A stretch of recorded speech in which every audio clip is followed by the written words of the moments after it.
Hi everybody, this is my personal story called Golf Cart Trauma. Now, I only got consent from one of the two individuals that are named in the story, so the male that is portrayed in this story has a different name that is used. Alrighty, I hope you all enjoy. Now, it was a rainy day here in Arizona, and we wanted to go have fun in the nice weather. It's very rare that it rains here, so we might as well take advantage of it, right? So, us being kids, we decided we wanted to go explore our friend's very large property in Cave Creek. Now, my friends Austin, Katie, and I decided, let's take out our friend's golf cart for a spin around the property. So at first, only Katie and I went, and we went down around the property and came back. No issues, everything was perfect. So then Austin wanted to drive. Okay, perfect, right? So since it was only a 2-seater golf cart, 2 seats in front, no utility box, nothing, no roof on top, it was just a 2-seater, no back seat. Katie decided it would be a great idea to have me sit on her lap, right? Nothing's gonna happen. Well, that should have been my first red flag. So we began to take another loop around the property with Austin driving this time. And as soon as we began the loop, everything was fine. We began to go downhill to make a left turn to go back to the garage. As soon as we started to make the left turn, we hit a ginormous puddle in the driveway. And the golf cart began to drift and fishtail. Well, right as that happened, Austin lost control of the golf cart.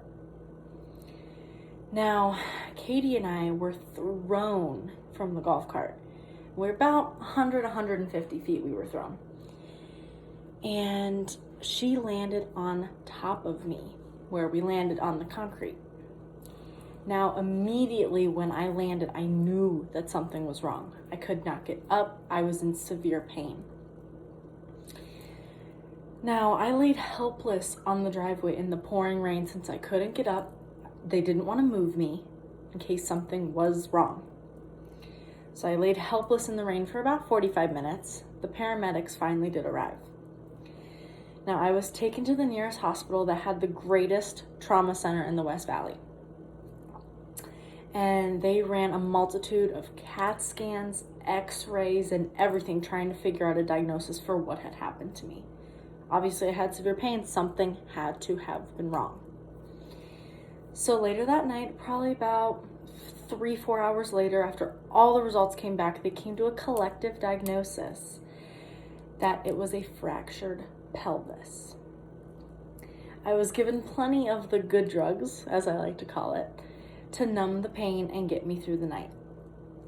Now, my best friend Katie stayed the night with me, which she owed me because I broke her fall.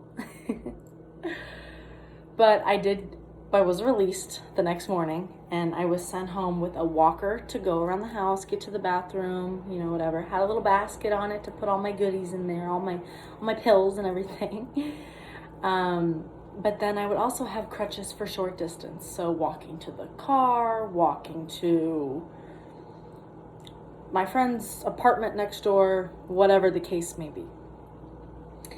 So then we had even gotten a mobile scooter so that I could still attend my on-campus classes and in case I had to go to the grocery store or anything like that.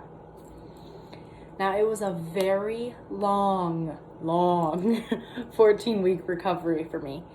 And I luckily did not need surgery throughout all of this. If it had been broken, I would have needed surgery, but luckily it was only a minor hairline fracture.